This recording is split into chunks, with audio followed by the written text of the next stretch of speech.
The Mandelson case has had a recent development. Despite failing the vetting process required for US ambassador position, Mandelson was later appointed to the level by the Foreign Office. He was later removed from that position when new allegations of Epstein's wrongdoings were released after he had been arrested for allegedly committing misconduct in public office. To date, he has been charged with nothing, served no prison time, and has been held accountable for nothing. The Mandelson files have been released showing how the British political system protects its own. Starmer and other members of his government disregarded the results of the security assessment and covered for Mandelson and has now been swept the entire unlawful episode under the rug. This was not a single incident, rather it demonstrates that there are members of British political society who are untouchable and have no chances of facing any real consequences or punishment. We will analyse the Mandelson files, the Epstein connection and the security clearance failure,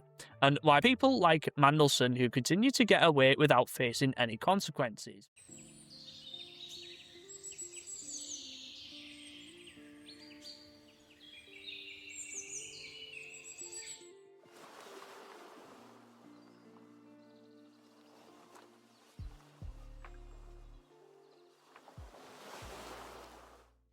Well, looking into all aspects of Mandelson files scandal that came to public knowledge in April 2026.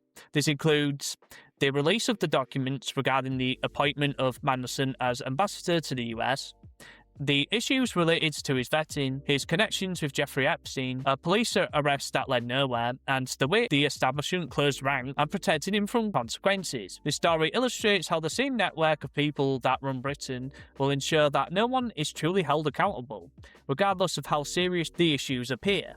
It is an example why there is no longer any trust in the system. In early 2026, due to pressure from the media, the government published a series of documents revealing Peter Mandelson's appointment as UK ambassador to Washington.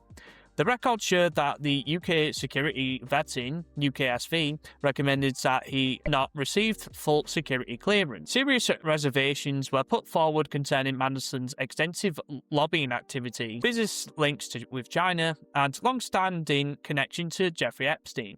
Despite this strong and clear signal from the vetting process, the Foreign Office ignored the UKSV's recommendations and went ahead with Mandelson's appointment. Following the discovery of extensive materials relating to Mandelson and Epstein, including allegations that Mandelson had shared sensitive information with Epstein, the Foreign Office removed Mandelson from his position as ambassador in September 2025. In February 2026, police arrested Mandelson on suspicion of misconduct in a public office, but he has yet to be charged with any offence. According to the records released in 2026, senior officials were aware of the risk associated with appointing Mandelson to such a senior role, but chose to ignore those risks in order to shield a colleague from potential harm. This is not an inadvertent mistake. It was a policy decision to protect a colleague in a position of power. This is how it always works when you look at some establishment, name brand type of people. Mandelson has been in the middle of British politics for many decades now. Blair's right-hand man, EU Commissioner, House of Lords member, and also the ambassador situation. Each time something damaging occurs involving him, the system comes into play to protect the Foreign Office, overruling professional security vetting. Number 10, denying that they were aware of the failure until it became public. Major arrest by the police with massive publicity, but absolutely nothing happens afterwards. These types of people exist in a world where the normal rules, do not apply to them. They have the right contacts, the right attorneys, and the right media narrative, allowing these catastrophes to simply disappear or take forever with no repercussions associated. However, if you are a Joe Public and you post something on social media account that is not correct, or you become involved in a fight, you are immediately fast-tracked through the courts. The Mandelson situation is indicative of how the elite protect each other via ignored vetting failures. Publicity, arrest, but subsequently no real consequence. It is not incompetence, it is protection. The bank coppers that protected him, like in February 2026, the police arrested Mandelson due to allegations of misconduct in public office with relations to Epstein associated and the alleged information exchange of information. this was supposed to be a significant story, yet it has gone completely unnoticed by the general public or the media, with no charges ever resulting from this event. This is not an uncommon event where certain high-profile individuals move in trusted relationships. Typically, investigators begin with large headlines, only to come to an abrupt halt with no result.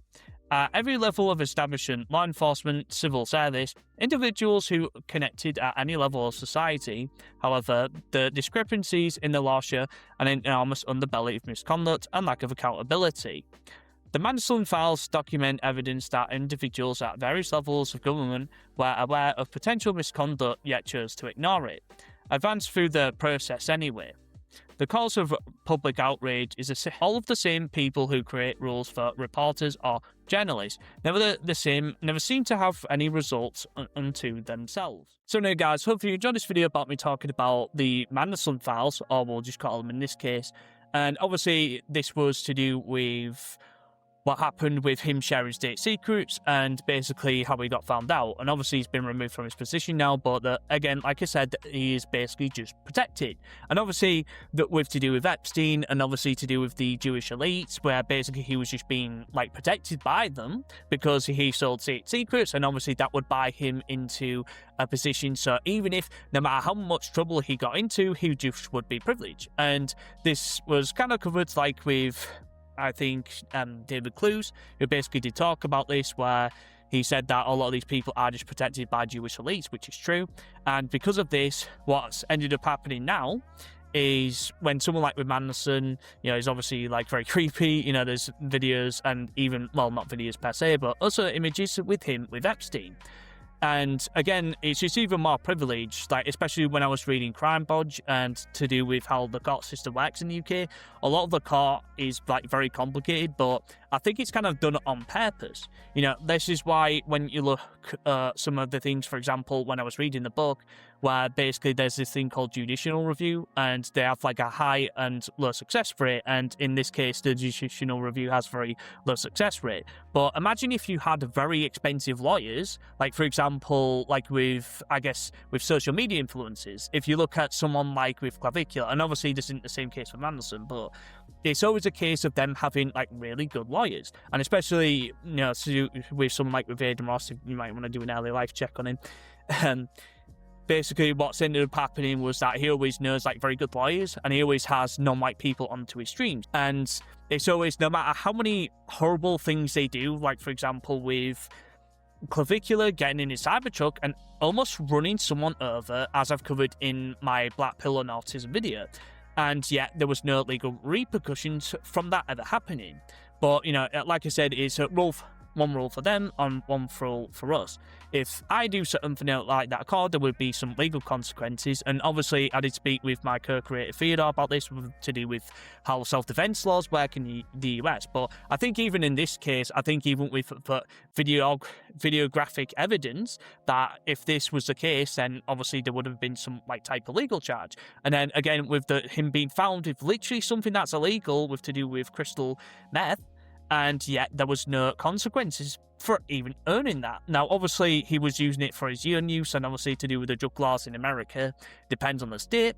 But when it comes down to having something very illegal, or doing something very illegal, like using an ID, there'll be like some misdemeanor, but again, it's all just swept under the rug. And obviously, someone like with Aidan Ross, so obviously promoting him, and a part of that tribe where they'll protect like really dumb goyim, and when they protect really dumb goyim, all the other goyim flock around them and basically look at, oh my god, he's doing looks maxing and all these other things. There's all these like influencers that are all paid to do sort of like the most ridiculous stuff, and then like I said, no consequences down the line. And also there was also to do with Brett Cooper and to do with Clavicular, how they're controlled opposition, because I was watching a podcast and basically they were talking about how they're funded by maybe someone like with Peter Thiel. Again, you might want to do an early life check on him as well. And to do with that van that was owned and apparently was sponsored by Peter Thiel. Again, I don't know if that's true or not, but you start to notice this, that when people are in positions of power, whether they're influencers or even politicians, they are just protected by a certain group of people. And I will just leave that there. And as well, if you want to go and link to the description, we're linked into my other channels and my Discord as well.